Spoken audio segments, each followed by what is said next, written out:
Now I'm going to introduce a topic that will combine this idea of opening up here with this yawning that I spoke about earlier and the fact of having vibrato running right through. We're going to start really quietly on a harmonic, and again I come back to what I call the best harmonic. The easy harmonic is low D, which sounds A2.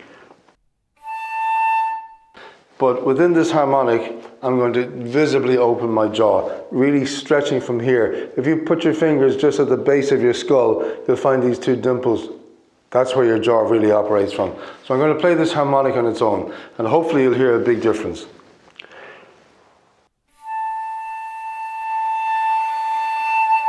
You should hear an opening out of the sound.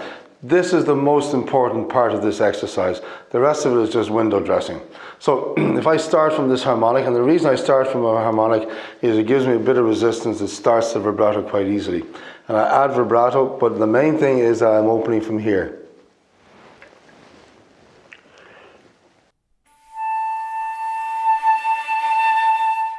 I'll do it again.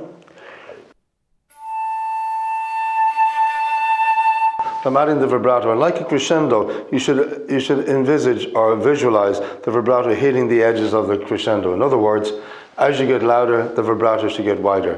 You have to be very careful that it doesn't get slower with opening up in the middle and adding vibrato.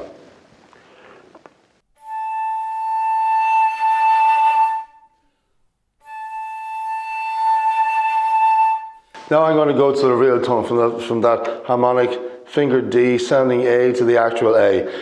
Take time with this exercise. It's not easy to do. There's quite a lot of things to keep going up in the air about. So this is the exercise with the real tone.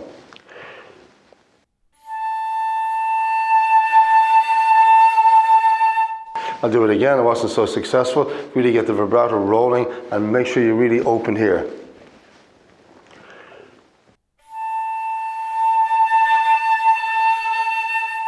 The vibrato has to keep moving, can't slow down, and has to really stay quite wide when you make the crescendo.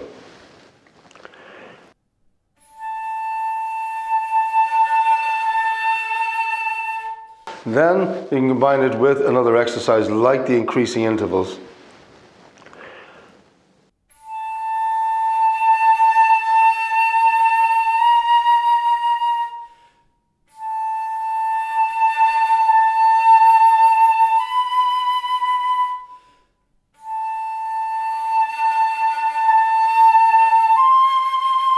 And so on. Be careful, it takes a lot of air, and I would advise you to practice first just on the harmonic.